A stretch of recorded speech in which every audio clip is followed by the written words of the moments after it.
Hello guys, welcome to TGS Unreal. In the previous tutorial, we learned how to create flow tiles for our endless runner game and spawn them in our world. So, in this tutorial, we will learn how to create obstacles for our flow tiles. Okay, so let's get started. So first of all, if you haven't opened your project, then open it.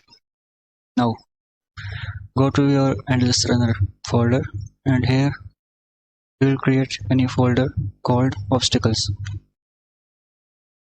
Okay, in this folder we will create a new blueprint class of type actor and we will name it pp_m_obstacles. Okay, now open it. Now in this blueprint we will add some static mesh. So search for static mesh in add component, static mesh, this one. I will name it obstacle.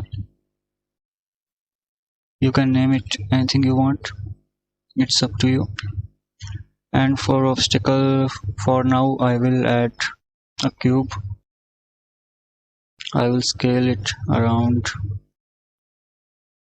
like this, 4x, like this.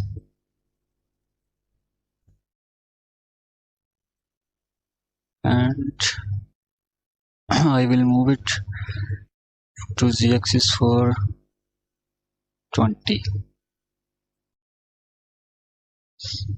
So we have created our obstacle. For now, let's just leave it here. Now we have to spawn it in our floor tile here. Okay, so now in our floor tile what we need to do is, sorry, I have gotten ahead for this. So what we need to do is determine where we want to spawn our obstacles in this floor tile. So we need to add some spawn points to tell this blueprint to spawn on those spawn points. Okay, so how do we add those spawn points? We will add arrow component, arrow, this one. I will name it obstacle spawn arrow. Okay, now I will move it around in the middle of this floor tile. Okay, and move it just a little by 10. Okay, now this is just one spawn point for the middle one. Now we need two more, one for here and one for right and left. So what I can do is right click on this and duplicate. It will create a new one and I will move it by y-axis around 140 minus 140. Now I will duplicate it again and move this one around plus 140. Okay, so these are our three spawn points. Not for now, we need to give it the functionality of a spawn point. So how do we do it? Here in the event graph, not in the event graph, you can see these functions here. Here we will create a new function, call obstacle spawn points. Okay, or set obstacle spawn point, anything you can name it. Now we will select these 3 arrows. Okay, arrow components, and drag it here. Now from here I will drag one of them and search for relative transform. This one, get relative transform.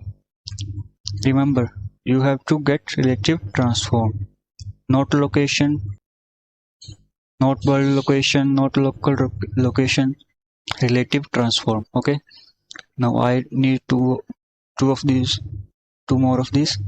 So Control W for one and Control W for one more. For those of you who not knows, Control W is for duplicating the nodes. Okay, I will hook these up. Now I will drag from one of these return values and create make array. This one. This will create an array where we will save these 3 values of spawn arrows. Now hook them up. Okay, and promote its return value to a variable. I will name it spawn points or obstacle spawn point. Okay, or set obstacle spawn point, anything you like. Hook this up. Now compile. Now go to your construction script and drag this obstacle spawn point function and hook this up in the construction script. Okay, now we have set our spawn points for obstacles. Now we need to actually spawn them. How do we do it? Now we will create a new function once more, and I will name it spawn obstacle. Okay, in this spawn obstacle, first of all I will drag this variable and get it. We will do the functionality for this a little bit later. First, what I will do is drag from this execution pin and search for switch on int node. This one, switch on int node. Okay, why I am doing this, I will tell you later. Add pin. Now from its 0 from 0 we will drag and search for add child actor component. This one. Now if you want, you can just click on it and set your obstacle here, but I will do it a little bit different way. So what I will do is drag from its return value and search for set child actor class. So child actor class, and here I will select VPM obstacles. This one.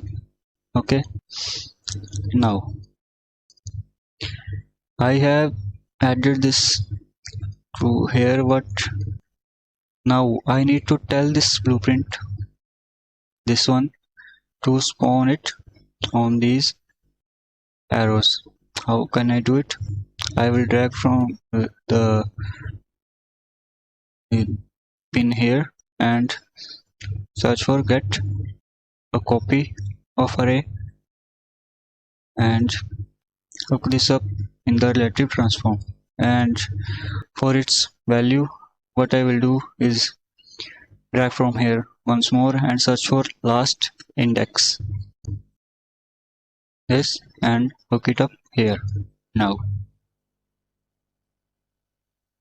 what it will do, it will, whenever the tile the obstacle will be spawning in the floor tile, what it will do, it will execute this function, and when it executes this function and spawn the obstacle in these three arrows, one of these, then it will take that value and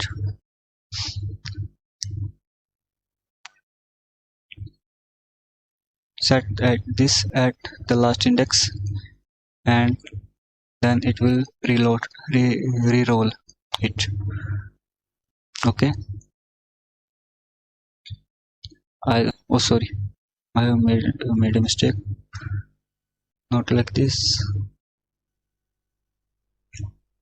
Random integer in range, like this. So it will spawn the obstacles in a random in these three arrows randomly. Okay, and that's it. Now compile. Oh, now if we play our level, you will see our obstacles are not spawning. Why is that? Because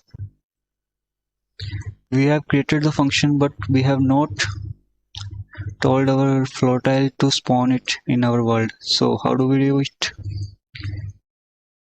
Just simple.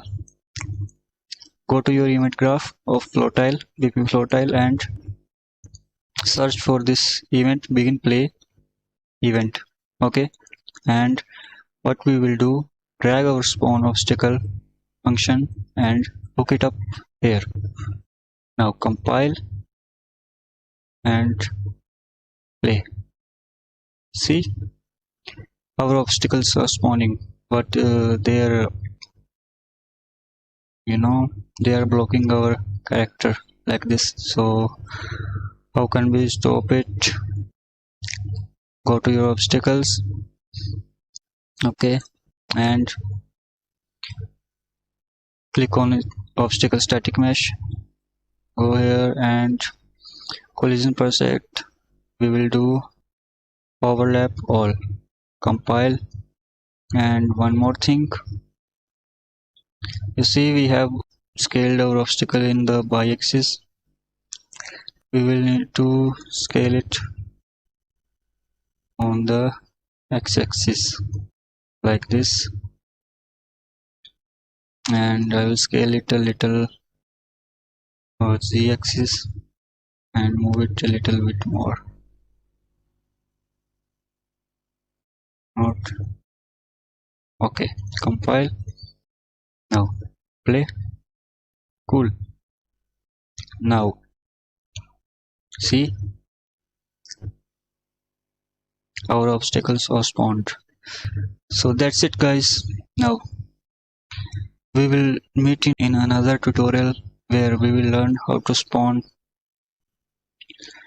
pickup coins and magnets, etc., and how can we give this obstacle a functionality so that if our player hit it,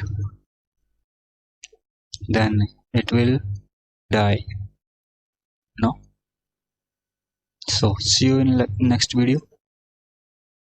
Bye bye.